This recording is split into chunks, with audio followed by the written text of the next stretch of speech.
Hello and welcome. I'm Brittany Brown, and today I have with me Ronice Reid, nurse and mother of two, Hi and guys. wife. And I want to start by asking, how are you doing? How is life? How is motherhood? Motherhood is great. Life is great, but I'm tired, child. It's okay. I'm tired. How old were you when you became a mom? And how old are your babies? I became a mom at 26. I have a 19-month-old and a 7-month-old. So they're Irish twins. They're exactly a year apart. Look at you, girl, popping them out. One, two, three. One, two, be done.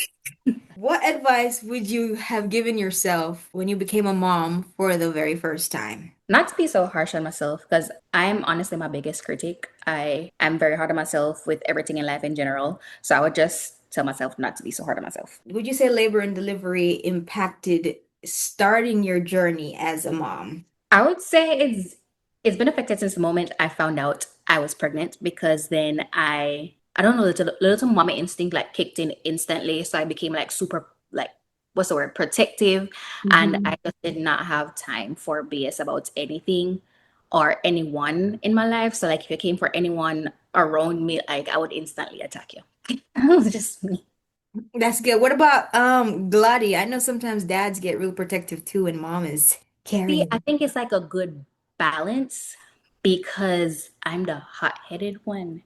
Then he'd be like, all right, dial it back. Like, you're doing a little bit too much. Like, like you did a little bit too much there. And then, like, so it balanced out. What about before you became mom? Is there anything that you miss about pre-motherhood that you, Not having to think about stuff. oh my gosh. Like, honestly, before I became a mom, after college, I just thought jarred with life. Like, I never have to worry about nothing, just get up and do anything I feel like I didn't have to use my brain. But no, the job never stops. So, like, even like if I'm not physically with my kids, I'm mentally still there a little bit. So like the job never stops. Yeah. Is there anything about, well, you're working and being a mom, and some moms are staying home.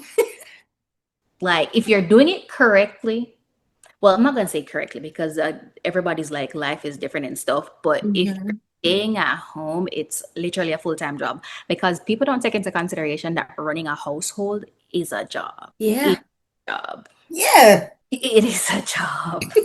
I'm claiming that. Yeah. It But is. how is it though working and taking care of a home and babies? So I don't work full time anymore. I am a PRN princess, so that means I don't work all the time. So I think because typically I work night shifts, so Hmm. I'll just like work 2 nights a week, and then for the rest of the week I'm back on like regular people programming. So that helps because I feel like if I was working like full time, where I'm like working like 3, 4 nights in a row, and then I probably would have like lost my head. So I balance it all by not working full time anymore. Okay. And how does that help balance with like your spouse? Does that help them out too, or? So it's a little bit rough, I would say, because then it's like a switch off because then I'd be home all day with them, and then when it's time Mhm. for like me to go to work, it's like they're immediately like jumping into that mode. So they don't get to like decompress as much. But Mm. I would say it helps in the fact that because I could be home and like kind of organize things throughout like the day, then Mhm. it makes it easier for like when they have to like step into the role immediately after work. What's a myth about motherhood that you wish you didn't believe and you want to let other moms know as well, not to believe that? Honestly, I didn't believe it because like I acknowledged it before I became a mom, but a lot of the times moms tend to think, oh, Pitney don't hold you back, like children don't hold you back there though, but Mm. kids hold you back. Whether or not you want to accept it, they hold you back. And when I say that, I don't necessarily like mean it as a bad thing. They either hold you back or slow you down. Because Mm. you just have to acknowledge, like, am I at a point in my life where I can be held back or slow down? Like, can I afford that? And when I say afford, I don't just mean money, but money and your time. Like, for example, because people are like, no, them know what me about them push me for the things in life. What example A? You want to go back to school. You now have to think about who's going to babysit the child. Like, can you afford to go to school and take care of the child at the same time? Like, you are normally the person who you just get up and you go up on a flight and you're gone by your business and you don't care about nothing. Well, now you have to like reel it in, slow down. What am I going to do about childcare? Am I going to bring them with me? Can I Mhm. find a hotel that will make the accommodations for me? So, for all y'all youngins out there thinking, oh, pitting a hold me back, then push me further, they hold you back. The sooner you accept it, the better. Because then you could come up with Mm. a like, all right, they're going to hold me back in this way. How could I propel still? Yes, yes, that's good. It's good. How do you handle the pressure of being perfect mom? I don't because I don't care. I know I'm not a perfect human being, so I will not be a perfect mom.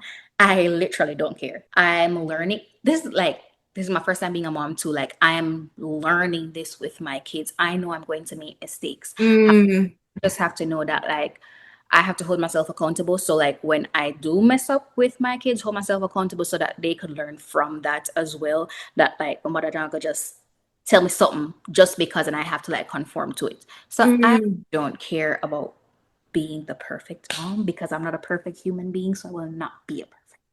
I'm gonna right. Does that help with understanding how your mom parented you as well? Yeah, like I learned that a lot like once I got older too. Mm-hmm. Because when I was younger, my mom used to tell me all the time, I'm not one of your little friends, but now she wants me to be one of her little friends. So like just in like talking to her, then I understand that like a lot better. Give her more grace as well. Okay, because she's also still mom. You know what I'm saying? Yup. And now it's doubled because now she's not just your mom. Now she's grandma of your Mhm. babies too. So, Yeah. And that like as you said, now she's new in the role of being a grandma. So then you know, mhm. sometimes persons are like, oh, my mom or my mother-in-law, like they're overstepping. But then you have to realize too that this is their first time being a grandparent. So now they're learning too. Right, right. Which brings me into my next question. Is there anything about your parenting that's different from your parents' parenting that clashes that you have to set a standard for? And what's that new standard? Honestly, I see a lot of my mom in like my parenting skills because I'm not gonna brag. I know we had like rough times because I was a badass kid, but like my mom is a phenomenal mom. Like my Oh, So I see a lot of her in like my parenting styles. My mom is she used to be the type or she still is the type where she loves to explain things and talk things through. She don't just like get up and like murder you for no reason at all. So I'm picking and her patience child. Yeah. Yeah. I would say it more so was like cultural things. Like, for example, you know, like them stretch the baby and like them hold them upside down. And yeah. Mm-hmm. so I would say it's more like cultural things with both my mom and my mother-in-law. That was it. It wasn't like anything. I'm setting boundaries and they're not following them. No, no, no. I think it was just like a cultural thing, like the different. Mm. What's something you swore you would never do as a parent? Go sleep. Come in this day, baby. You get some sleep. I get some sleep. We all get some sleep. We Yes. Girl, co the crib has now become storage for clothes. co-sleeping. Okay. Come sleep beside mommy. Come. Yep. Yep. Come. Especially since it takes so long to sleep through the night. Yeah. Yeah. How do you create a peaceful atmosphere in your home? Do you include routines? Do you have any habits that you use?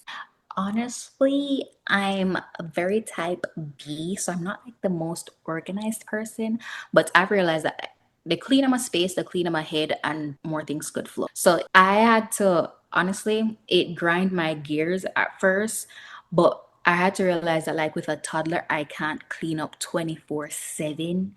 So I kind of like made upstairs do whatever you feel like space and mess it up because I'm not gonna clean up after 24/7.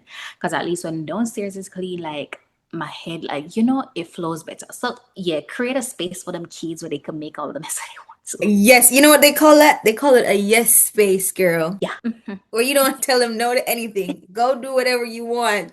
One of the things I had to realize with the toddler, like a toddler boy, well, my toddler boy, he loves Hmm. to climb and he is very dangerous. So at first, I was just like, it would stress me out when he would climb on things or go high. I upstairs is carpeted. Hmm. So I'm just like, all right, cool. I'm just going to have to be okay with you're gonna fall a couple times. It's okay as long as I make it as safe as possible. You can't like hurt yourself. You have to go hot if you Hmm. drop, but like you can't hurt yourself. Go ahead. Because some moms they differentiate dirty and messy. Messy is just like there's toys scattered all over the floor, and Mm-hmm. dirty is like there's food on the ground 3 days ago that's still here. How do you maintain cleaning and keeping the house clean? Do you do like micro cleaning sessions at night, in the morning, or you just wait till one day out of the week and you do one big sweep? So I am not a morning person, so I'm not going to get up before you to go and clean. I just sacrifice nights. I don't do it Mm. every night because sometimes I'm just super exhausted and it just doesn't get done. But I'm my house, I'm me and my husband and the animal who live here. So wherever it reach. Like I tried to do some like things in the nighttime to prepare myself so that I could have a better day. Days flow Hmm. I prepared the night before. But some nights I get super tired and I do not cleaning for like 2 days. Or it might reach to 3 days. But who cares? I mean live here and as long as I'm like it's not like dirty. It's just like, Hmm. I sleep this morning, I'm asleep, in a sleep 2 days, they're like, whatever. Okay, so put that in like a motivational statement for a new mom that is not keeping up with the housework. What would you tell her? As long as you're safe, baby's safe, and they're in a healthy environment, Mm-hmm. take it one day at a time. You'll get to it when you get to it. Also, if you have a partner who is active in your life, I know like not all moms are like fortunate to have like active partners or people that Hmm. stick around. If you do have a partner that's active, make them do my work. Make them do my work. Yep. Yep. Be patient with yourself, babes. One day at a time. As long as you're safe, baby's safe, y'all are healthy, take it Mm-hmm. step at a time. And then the thing is, it can get overwhelming if you have to do all of it at once. So like, Mm-hmm. cool. Tonight, Mega just like sweep out the living room and like mop the living room. Tomorrow night, I'm gonna want to something else. Like, don't bite off more than you could chew, because then you might get overwhelmed and then just frustrated and then just yeah, Yep. Get angry at yourself for no reason. How do you maintain your identity outside of being a mom? being selfish. Being selfish. It feels like that, don't it? Golly, why does it feel like you're being selfish? Being selfish. I am sorry, but it works. Being selfish. Like still finding joy like in the things I used to do like before. So like creating time because it hurt my mommy heart at first if I would like leave the babies to like go get my nails done or leave the babies to go just go take a walk or something if I'm not bringing it would hurt my mommy heart. Then Mm. like yeah, I'm a father. Ding, Yeah, ding, ding. yeah, I'm a father. Like yeah, still gonna think about you like while I'm at the nail shop or on a walk or something, but being selfish, it helps with my mental health. And then if like, I'm at a good place mentally, I could find joy in things outside of motherhood. So Mm-hmm. being Right. And when you take care of yourself, it makes it so much more fun to take care of baby because you feel good. So, was there ever a point where you weren't able to maintain yourself for like a good period of time and you had to bring yourself back like, girl, we need to get it together because we haven't felt like ourselves in a long time. plenty of times. Plenty of times. How do you get out of that? Honestly, I look in the mirror, like, all right, so me, I'm the type of person, right? Mm-hmm. If I look at a selfie or look at a something and I was like, nah, this not stay good and now post it. I'm not like the type of person where I'm going to lie to myself, okay, it's fine, I'm drowning in motherhood and people are going to understand and it's cute enough. No, I'm very honest with myself. When looking at me, I'm like, girl, you don't look good. Get it Mm. together. Get it together like you don't look good. Like, Mm-hmm. yeah, I'm being honest with myself. That is it. I would say like the longest period I've gone and like I didn't realize it as at first was when Mm-hmm. I first had Arlazide. So that's my first kid. That time, that period, like postpartum, I would say like maybe like 2, 3 months. Like Mm-hmm. after like, my mother-in-law and my mom left. There were days when like I did not get up off the couch. I would wait for his daddy to come home before I would like shower, pee, anything. Like Yes. that was a rough time. But then Mm-hmm. like me literally just get up one day, I'm like, you know, stay good. You know, It stay be good. like that. Yeah, yeah. Mm. Mhm. Was there a difference in how long that took for each child, or did it only happen for your first baby and not your second baby? So I found the transition from one to two much easier than I did zero to one because zero to one, again, I did not know anything about babies or I didn't even used to babysit, none of those things. So like Mm-hmm. before becoming a mother myself, I knew nothing about kids and again, right now I only know about my kids too. So don't nobody ask me for both of them Pitney. I don't know. I only know about my kids, right? But I found what worked for me with Mm-hmm. and so I just like brought it over with Elodie. Like it flowed better for me after I had my second kid. Okay. There was it easier for you to maintain, like, take care of yourself and find time for yourself with two than it was with one? Yes, because all right. So I learned very quickly with Arlazai that sometimes I can't put them down. Put them down. Put them Oh, down. oh my gosh, bro. That is that revelation that you don't always have to hold them. Once Yeah. you get that in your head, Mhm. bro, like I mean the first couple of months where they need to like be next to your heartbeat to fall asleep, that's different. But when you realize that they can sit up on their own and you don't gotta lift them and take them everywhere, you just drop them off. Yeah. Girl. And then they were. I'm going to say that Elodie Lee, she was a better baby kinda for me than Arla's because the thing is, Arla's he did not like to be put down either. So like Mm-hmm. the first couple of weeks when I put him down, I like he would up, but come back, like come back. So like he was attached to me. But then by the time like Elodie was born and then like Arla's like walking around doing his own thing. To take a shower, I bring the bassinet like in the bathroom, close the closet door, close the bathroom door. Arla's eyes in there running around, Elodie's in her bassinet. I'm good. I'm taking my shower. Like, before I'd be like, no, what if he stops breathing while I'm in the shower and he's in the bassinet right beside me? I cannot. So like, yeah, I put them down. I mean, what is that even called? Is that called like maternal panic or something where your mind just imagine the worst thing I possible for no like reason? postpartum anxiety. Like I had that Mm. bad. I, Mm-hmm. I didn't have like postpartum depression, I think, but I had like postpartum anxiety. I had it bad. I would assume the worst. Like, if I stop looking at him, he's gonna stop breathing. So like, let me just, yeah, yeah. I had Ooh, it bad. seeing that, where we can relate to being from another country. Mhm. And there's a certain point where, you never really adjust to being living in another country. And then we made big moves in our lives where we moved from support systems that we've had. Do Mhm. you think that contributes to your motherhood, like even going into it, like I'm not gonna have any support system when I move. Like, did that affect you in any way? I'd say like every now and again, like the thought comes across like it would be so much easier if like my mom is here or something like that. But then I've always been an independent kid. Like I feel like if you're in my space too much, then I get annoyed easily. So Mm-hmm. like at first, like I still have the thought sometimes like if my mom is here or so and so is here, it might be a little bit easier. But I'm not complaining too much because then my support system, even though they're not like physically here, they check in with me like on the phone like all the time. Mm-hmm. I'm okay in the fact that everybody's literally just a one phone call away. Like, for example, Glody had to leave for like a couple weeks for work, almost like a month and a half.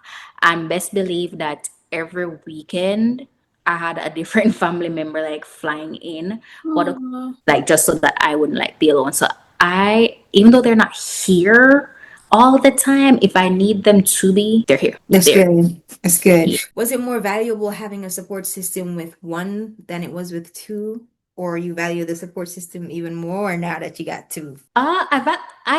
I kept it the same honestly because like before even like becoming a mom, they were still there for me, like still supportive of me. So if it didn't just like become you become a mother and then it's about the kids. I'm here to support you for the kids. They've Mm-hmm. always been supportive of me, so it just like trickles over. So I've never had a time where I need somebody to show up and they haven't for me. So Oh, like, continued over okay, go Elofas and Reeds come through. in the mix.